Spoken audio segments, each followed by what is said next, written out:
Ladies and gentlemen, welcome to the MMA game. It is your boy Cameron Roget, El Capitan Silverback, coming to you live from the MMA game studios in beautiful, sunny Chula Vista, San Diego, if you didn't know.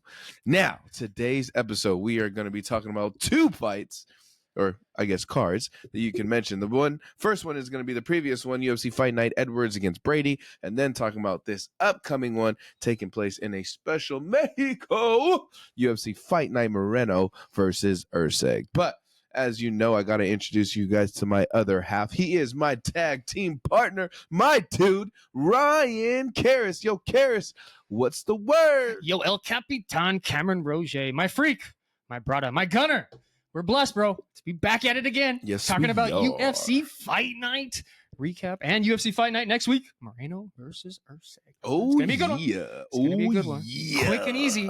As Macho Man Randy Savage used to say, oh, yeah. Step into a Slim Jim. Step oh, into a yeah. Slim Jim. All right, Hulk Hogan. So, with that being said, let's talk about this UFC London, this fight night that just passed. Now, prelims for me. Prelims. I got to start off with the prelims. Okay. Guys, Loner Kavanaugh, what did I tell y'all? What did I fucking tell y'all? You sure did. The guy's good. Did. He's good, bro. He's good. Mm-hmm. I really hope you got a chance to watch him. He actually won all 3 rounds. He won by unanimous decision, but I had to bring that up because he's one guy that I did see on the Contender Series, and he came out with the win. And he was your guy that you had to pick, right? Yeah. You know that?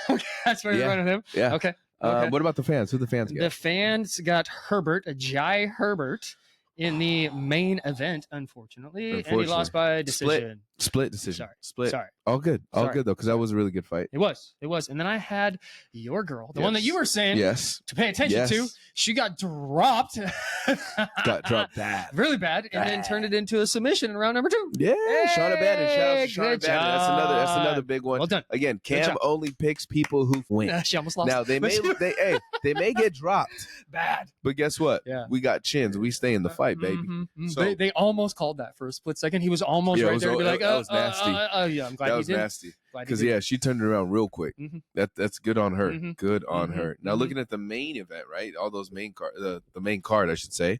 We're gonna start with this fight because I know deep down inside, Cariss was hurting. He was crying. He couldn't fucking believe what he was seeing in the third fight of the night. In the third fight. You're going there. Molly McCann against Alexia Tainara. Guys, before this fight, Cariss called me panicking, sweating. He was worried for Molly. He had a feeling it was going to be her retirement fight, but he didn't want to because he wanted to see her get the strap. So, Cariss, I did. How did it feel for you when this fight? I got to pay a little respect for her because this was her last fight. She went on top, and then not on top, but on the fact that she was in her hometown, right? Yeah. And the fact that she wanted to go out in England. She was truthful to herself in the fact that she's not going to be able to make a run towards the title again because she's getting beat by girls like this.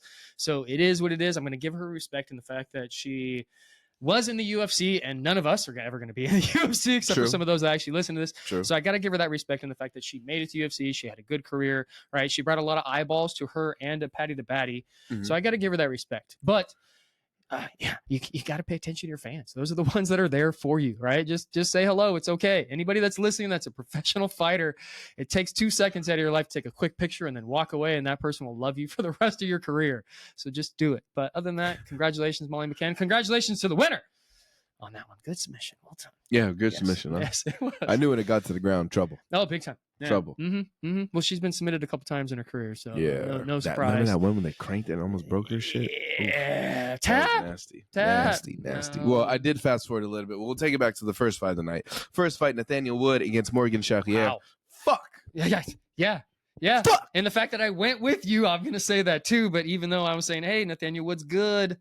The dude is good. Don't sleep on this guy. About that one. Yeah. I'm a little upset that I actually went with Morgan being like, no, he's going to be the favorite. And then I saw Nathaniel Wood that first round. I'm like, I think I made a mistake. It's all good though. It is. Nathaniel just beat him to the punch every single time. He was just that much quicker than him. And Morgan just couldn't land that punch. I'll tell you this, Wood's head was off that line. Morgan's going to get a few more UFC fights and they run that back.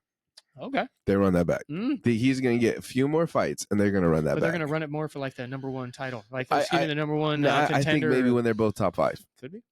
See, that's why I say #1 contender. Let's, be a good one. Let's see. Hold on. I'm going to pull up, what's his face, that ranking. What weight class is that again? 135 bantamweight. Let's see. Oh, excuse me. No, that's 145. My bad. They stepped up. My bad. They stepped up to 145. They were 135.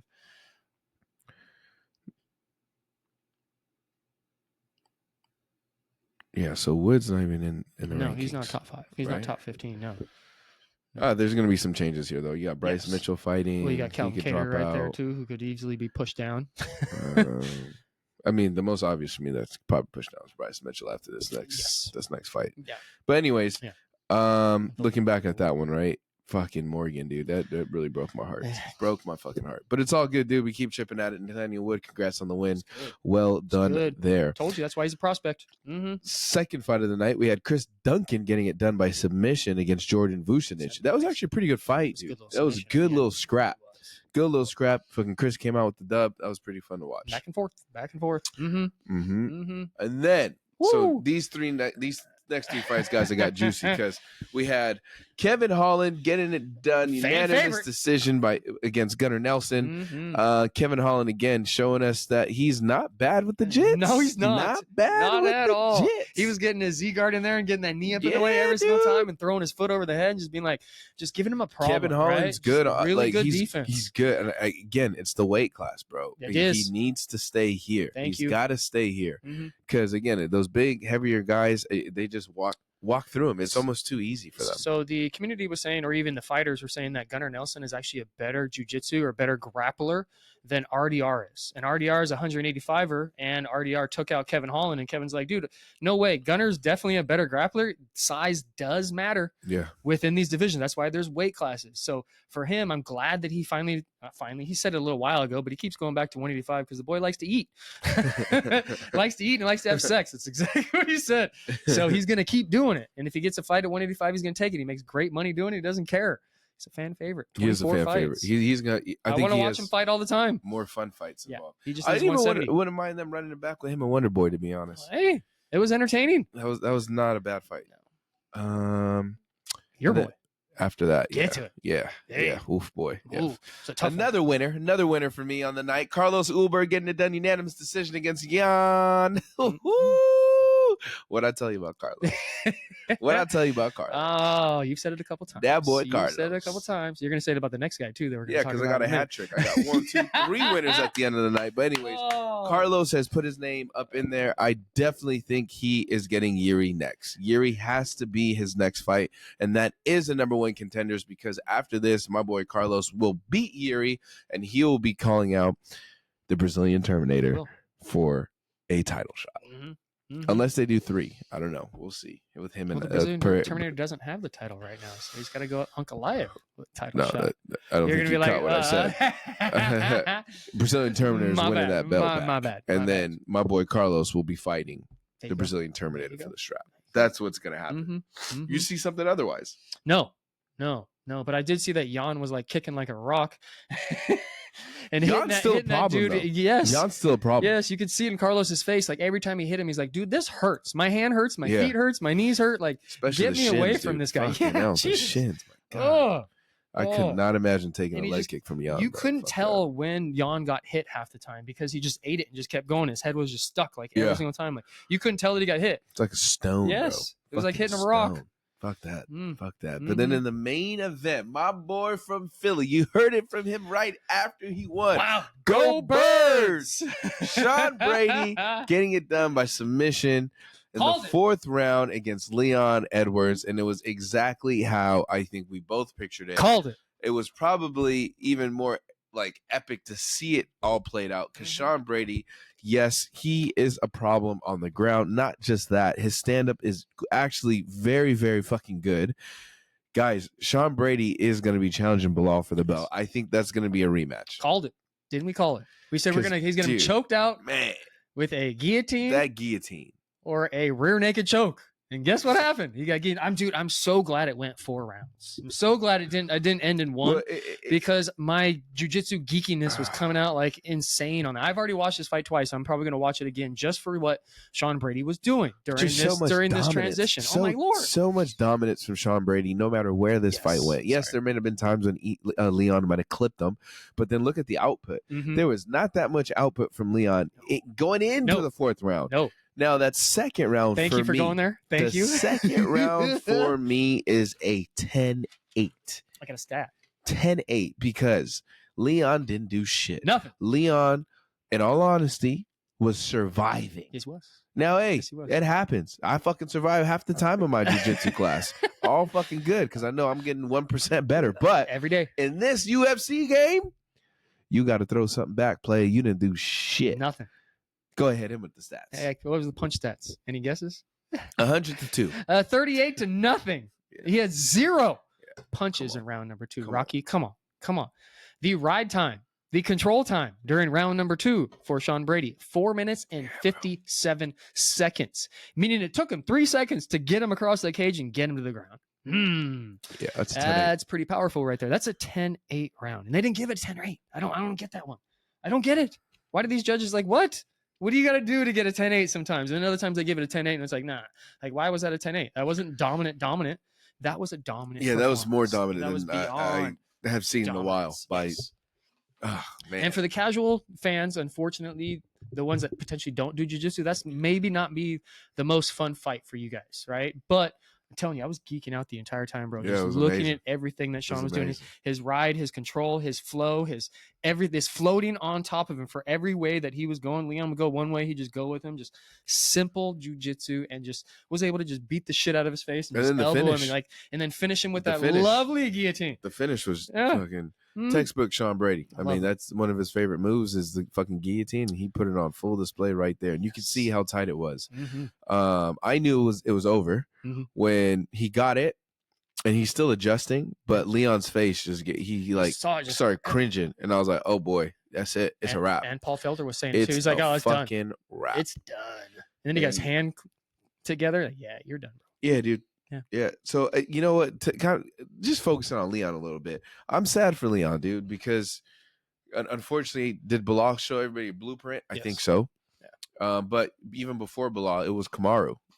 Don't forget. I mean, the first fight, he was dominated and caught him with that one, and then the second fight, Leon kind of I think felt a little bit more confident because he tried to stand there and bang with him versus using his strength, which is take him to the ground. So Kamaru just tried to stand and strike and try to prove that he was a better striker, and he's not, unfortunately.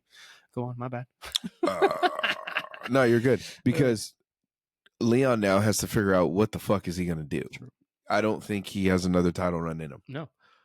No, not against grapplers. Does he go down in weight? How? Does he try and go up in weight? Yeah, he's too big and he's too small. Right, he's like right there. He's in a very, very tough spot because I think that ship has sailed for a title belt. Yeah, does he make changes in his camp? I don't know. I really don't know. But this is he's also up there in age. Dude, he's like I like Leon. I really do like Leon. But seeing how defeated he was, especially after on the camera, like, I was just like, dude, fuck. Yeah. And how he didn't even want to give respect to Sean Brady when he came to his corner. Yeah, I don't. You see that? Yeah. And Sean's like, show some respect, guys. Like, I don't know what's gonna happen with him.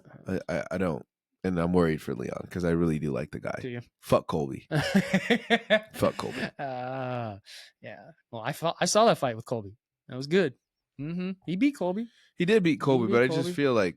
I don't know. Maybe just the mind games from all that took effect. Could have been. Talk about his dad. Yeah, bro. That fucks with you a little bit. Yeah, it stays with you. And Bilal just dominating him. Come this fight, dominated again. Who do you give him next? Yeah. Who do you give him next? Now for Sean, sit back, relax, bro. You call the shots. You wait. Do not take another fight. No. You wait until Bilal defends that belt again, and you call the winner. Ask for it. Yeah. You call the winner out because Sean. To me, is the number one. He should have said it during this, I think, just for the fact that it would put it down on paper right away. He said, "I'm calling for Bilal. That's who I want. I want a title shot." And then they would potentially do a number one contender. But I still think he should do Bilal. Yeah, well, it's Bilal against who? Who does he have next? I forgot. Is it JDM? It's JDM. Yeah, it's JDM, right? Yeah. It was supposed to be Shavkat, but Shavkat had to pull out. Fuck! Don't take that fight, Brady. So they're trying to say Shavkat and Brady. Fight. That's what they're talking about. Don't take that fight. Yeah, I say no. Don't let Shawcott go for the belt. Mhm. Let him go for the belt. Get more video And on that. Don't take Ian Gary either if they try to throw you against Ian Gary for some stupid reason. Don't do that. Favorite. That's no, your guy. I hate it even more. That but I'm just saying, like that's another one they'd throw in there just to be like, hey, here's another one, another number one contender fight. Stay away. Right? Like stay away. But I'm happy for him. Yes. So yeah, that's gonna close out that London card. Mm-hmm. Some other things did happen though. Did you watch the NCAA wrestling by chance? No, but Ian Dobb was posting some stuff and he was going nuts about the guy that won. I forget his name. Yeah, I watched it. The Did heavyweight. I watched it against Gable Stevenson. I don't remember the other man. I only watched it because of Gable. That's the only one I really know. Yeah. And yeah, I was shocked just like everybody else when he fucking lost. And the way he lost was like in the dying seconds, bro. Yeah. It was insane, like nuts. And the crowd in the background was just screaming and yelling, going nuts. And they're like, this is such a huge it's a thing big for moment. the sport. Yeah, like, they're like, oh, okay. Moment. I didn't even know. So didn't even know. It's almost like potentially, what's his face? Gordon Ryan getting submitted almost or beat. And you're like, wait, he doesn't get beat. Yeah, bro. He doesn't get beat. Yeah, it was pretty cool. Yeah. It was pretty badass to see.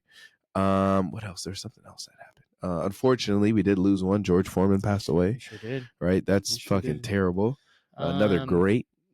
Dirty Boxing went on during the weekend. And, I saw Yoel Romero. Oh, starts some guy. Starts some dude and around TKO'd him or knocked him out. Yeah, one of the two. Bro. So good for him. And then I think that's it. That's as far as I know. Yeah, that's it. All right. Well, let's move on to and then F1.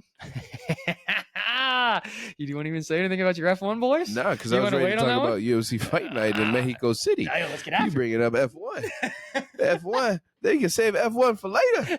I'm ready to get to Mexico City. All right, let's go. Eat me some mariscos and watch some fights.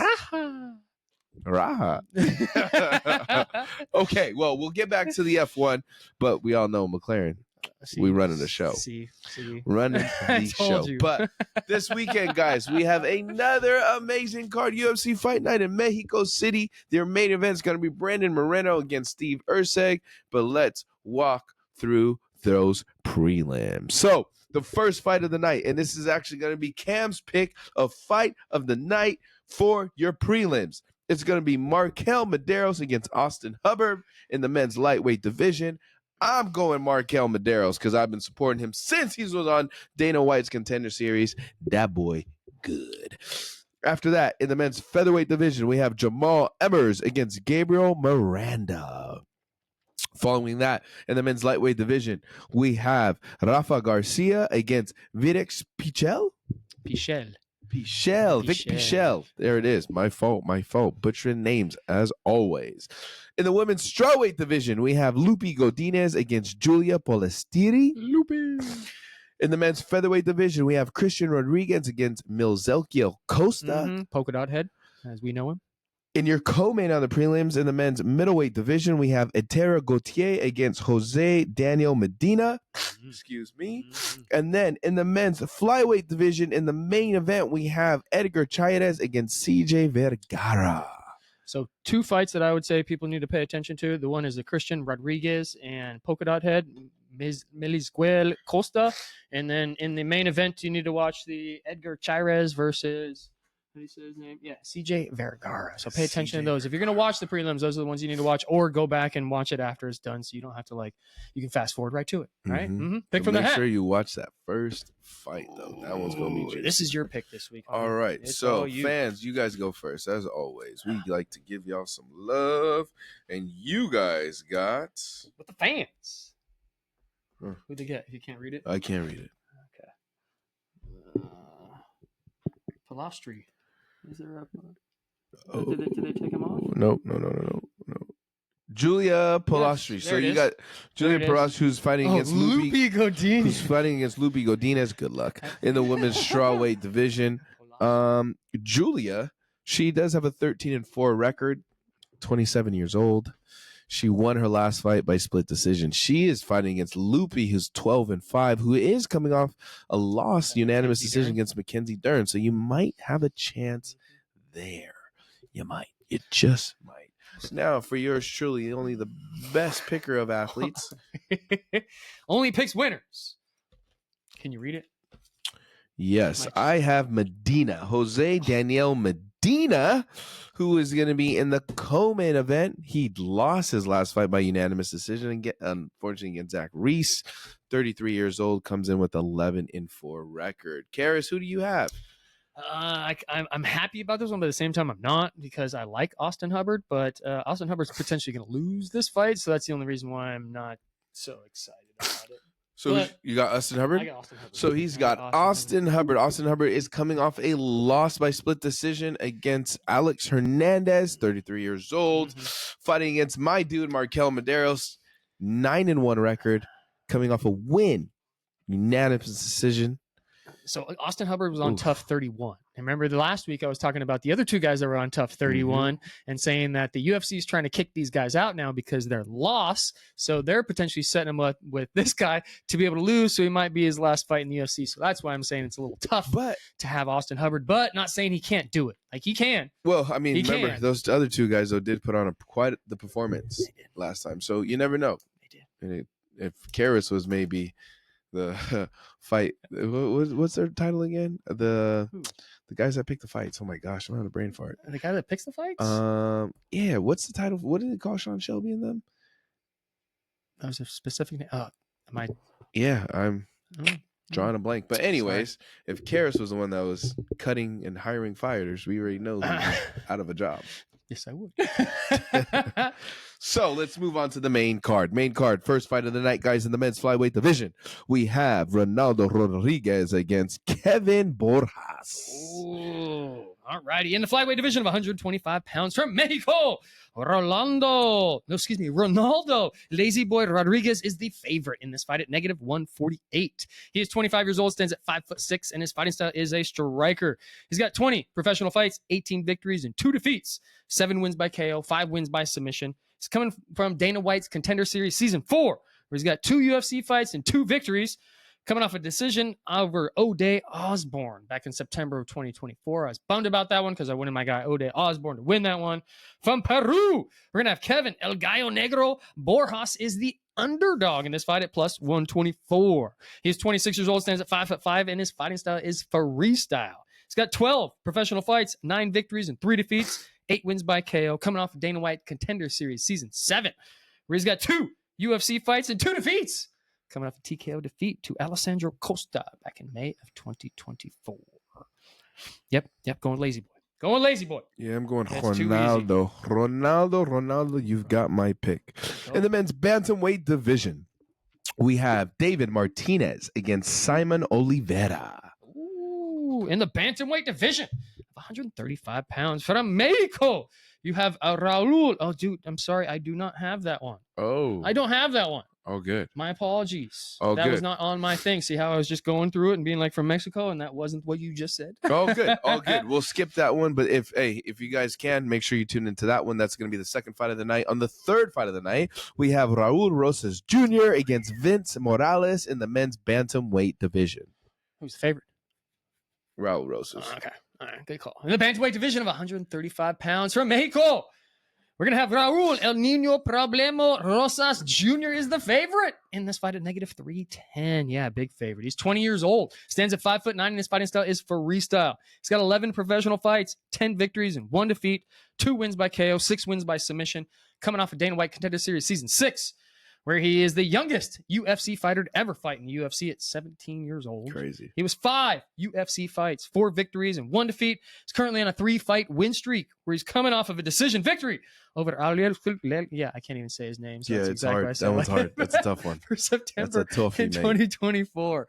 Oh, that was a fun one. Yeah. From USA, you're going to have Vince Vendetta Morales is the underdog in this fight at +250. He is 34 years old, stands at 5'7", and his fighting style is wrestling. Yeah, it's a good one. This is going to be a good one, guys, because they're both ground guys. He is 24. He's got 24 professional fights, 16 victories, 9 defeats, 7 wins by KO, 5 wins by submission, coming off of Dana White Contender Series Season 2, where he's got 10 UFC fights. Not one of the best records. Yeah, 3 victories, 7 defeats. He's currently on a 4-fight losing streak. Oof. Yeah, he's coming off of a decision loss to Elijah Smith back in February of 2024. El Nino Problema is the winner in this fight. Okay. Raul Rosas wins this fight easily. The next one, though, is a juicy one, and I'm here for it. In the men's middleweight division, we have Kevin Gastelum against Joe Pyfer. Obviously, already know Joe Pyfer all day. Let's go. Is it a finish? 100%. What round? Second. Oh, from USA, you're gonna have Joe Body Bags Pyfer is the favorite in this fight at -550. Yeah, that's a big number against Kelvin Gastelum, bro. That's kind of one of the biggest numbers I've probably seen against Kelvin. That he's that much of an underdog. He is 27 years old, stands at 6'2", and his fighting style is boxing. He's got 16 professional fights, 13 victories, 3 defeats, 9 wins by KO, 3 wins by submission. Coming off of Dana White Contender Series Season 4 and Season 6, where he's got 5 UFC fights, 4 victories, and 1 defeat. Coming off of KO victory over Marc-Andre Barriault back in June of 2024. Yes, sir. This is a good one. Yes. From USA, we're going to have Kelvin Gastelum is the underdog in this fight at +410. He is 32 years old, stands at 5'9", and his fighting style is freestyle. He's got 28 professional fights, 19 victories and 9 defeats, 7 wins by KO, 4 wins by submission. Coming off of Tough 17. Yeah, that's a long time ago. Tough 17, where he was the winner over Uriah Hall. And that was the year that Uriah Hall did that spinning back kick and killed the dude. And that was probably one of the gnarliest knockouts within the Tough series. Yeah, he's got 23 UFC fights, 13 victories and 9 defeats, 1 no contest. Coming off a decision victory over D-Rod back in June of 2024. We have to have a couple of honorable mentions for this man because fighting Rick Story, Tyrone Woodley, Nate Marquardt, Neil Magny, Johnny Hendricks, Tim Kennedy, Vitor Belfort, Chris Weidman, Michael Bisping, Ronaldo Souza, yes, Izzy, Darren Till, Jack Hermanson, Robert Whitaker, Jared Cannonier, Chris Curtis, and Sean Brady. He's fought a lot of dudes. Dude. A lot of dudes. Dude. Crazy. Body bags. 100%. 100%. And in your co-main event of the evening, this is a shocker to me. In the men's lightweight division, you have Manuel Torres against Drew Dober. Right? You would think Kelvin Gastelum and Body Bags Pyfer would be like the co-main on this one a little bit. Maybe. I think it's because the Manuel Torres.